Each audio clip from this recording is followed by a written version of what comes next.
Hiya Pete, good session today. Hope you found it helpful. Just going to run through a couple of things now that we discussed from the session. As we can see, the lines we've already got drawn on here now. The blue and the red line. The red line representing your shaft angle as you come down. The blue line representing your right forearm as you're coming into that downswing position. So takeaway, setup, all looking very, very good. Top of the back, so now getting a really, really nice position. As we can see, that first movement now is a slight temptation for that shoulder, hand and arms to come a little bit first out towards the golf ball. Club now we can see getting a little bit on that steeper side for me.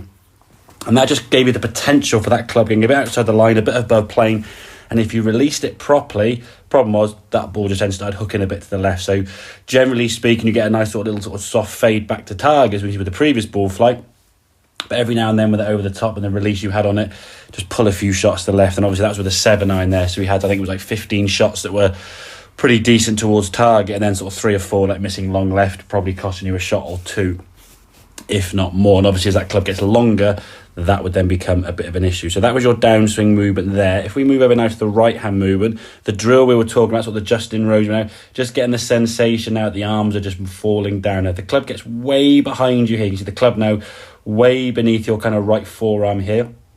Now, this is obviously an exaggeratory move. We saw Justin Rose, we showed that video. You're not rotating your body here at all.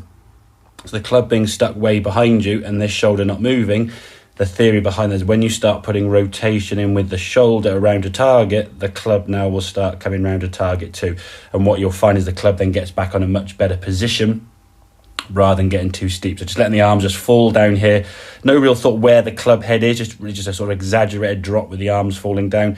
We do that sort of 3, 4, 5 times before each shot, and then as we step into the golf ball, we simply hit. So from that same good backswing position now, as we get to the top of the backswing, you can see, because of the feeling of the arms staying back behind, that club now is starting to work a little bit shallower into the golf ball.